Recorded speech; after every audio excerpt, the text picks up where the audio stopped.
എണ്ണയും വാതകവും ഒക്കെ അവിടെ നിൽക്കട്ടെ.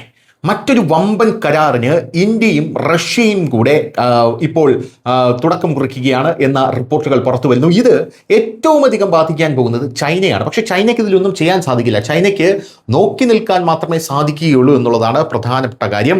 ഇന്ത്യയും റഷ്യയും തമ്മിലുള്ള സ്റ്റീൽ കരാറാണ് ഇപ്പോൾ വിപ്ലവം സൃഷ്ടിക്കാൻ പോകുന്നത് എന്നുള്ളതാണ് പ്രധാനപ്പെട്ട കാര്യം. ഇന്ത്യയും റഷ്യയും തമ്മിലുള്ള ബന്ധത്തെക്കുറിച്ച് ചർച്ച ചെയ്യുമ്പോഴെല്ലാം ആദ്യം മനസ്സിൽ വരുന്നത് അസംസ്കൃത എണ്ണ, വാതകം, മിസൈലുകൾ, ആണവോർജം എന്നിവയൊക്കെയാണ്. എന്നാൽ ഇപ്പോൾ ഇരു രാജ്യങ്ങളും തമ്മിലുള്ള സൗഹൃദം വരാനിരിക്കുന്ന ദശകത്തിലെ യഥാർത്ഥ സാമ്പത്തിക ശക്തിയായി കണക്കാക്കപ്പെടുന്ന ഒരു മേഖലയിലേക്ക് പ്രവേശിക്കുകയാണ്. അതാണ് ഈ സ്റ്റീൽ മേഖല എന്ന് പറയുന്നത്.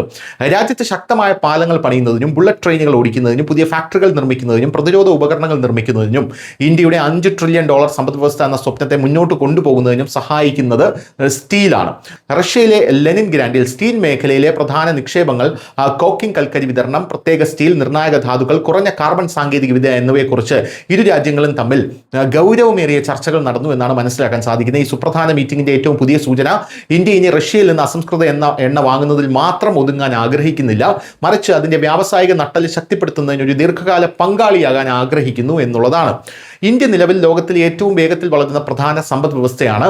ഹൈവേകൾ, റെയിൽവേകൾ, മെട്രോകൾ, പ്രതിരോധ ഇടനാഴികൾ, സെമി കണ്ടക്ടർ പ്ലാന്റുകൾ, സ്മാർട്ട് സിറ്റികൾ തുടങ്ങിയ പദ്ധതികൾ രാജ്യത്ത് വളരെ വേഗത്തിൽ പുരോഗമിക്കുന്നു. അതായത് രാജ്യത്ത് ഉരുക്കിന് വലിയ ഡിമാൻഡ് ഉണ്ട് എന്നുള്ളതാണ്. 2010 ആകുമ്പോഴേക്കും ഉരുക്ക് ഉൽപാദന ശേഷി 220 ദശലക്ഷം ടണ്ണിൽ നിന്ന് 300 ദശലക്ഷം ടണ്ണായി ഉയർത്തുക എന്നതാണ് ഇന്ത്യയുടെ ലക്ഷ്യം. എന്നാൽ ഇവിടെ ഏറ്റവും വലിയ വെല്ലുവിളി കോക്കിംഗ് കൽക്കരിയും ഉയർന്ന ഗ്രേഡ് സ്റ്റീലിനും ഇറക്കുമതിയെ ആശ്രയിക്കുന്നതാണ്.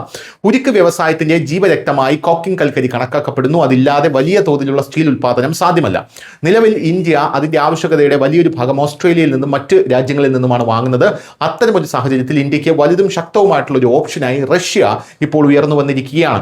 റഷ്യയിൽ കോക്കിംഗ് കൽക്കരി ശേഖരം വളരെ വലുതാണ്. പാശ്ചാത്യ രാജ്യങ്ങളുടെ ഉപരോധങ്ങൾക്ക് ശേഷം മോസ്കോയും പുതിയ വിപണികൾ തേടുകയാണ്. അതിനാൽ ഇന്ത്യക്ക് വില കുറഞ്ഞതും സ്ഥിരതയുള്ളതുമായിട്ടുള്ള വിതരണം ആവശ്യമാണ്.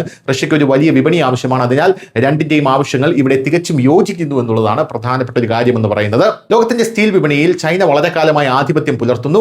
ചൈന ഏറ്റവും വലിയ സ്റ്റീൽ ഉൽപ്പാദകർ മാത്രമല്ല, വിതരണ ശൃംഖല, ലോക സംസ്കരണം, അപൂർവ ധാതുക്കൾ എന്നിവയിൽ വലിയ ശക്തിയുള്ള രാജ്യമാണ്. എന്നാൽ ഇന്ത്യ ഇപ്പോൾ ഈ മേഖലയിൽ സ്വന്തം ഐഡന്റിറ്റി സൃഷ്ടിക്കാൻ ആഗ്രഹിക്കുന്നു. അതും റഷ്യയുടെ കൂടെ ചേർന്ന് ആഗ്രഹിക്കുന്നതോടുകൂടി വെട്ടിലാകുന്നത് ചൈനയാണ് എന്നുള്ളതാണ് മറ്റൊരു പ്രധാനപ്പെട്ട കാര്യം. News desk news Malayalam.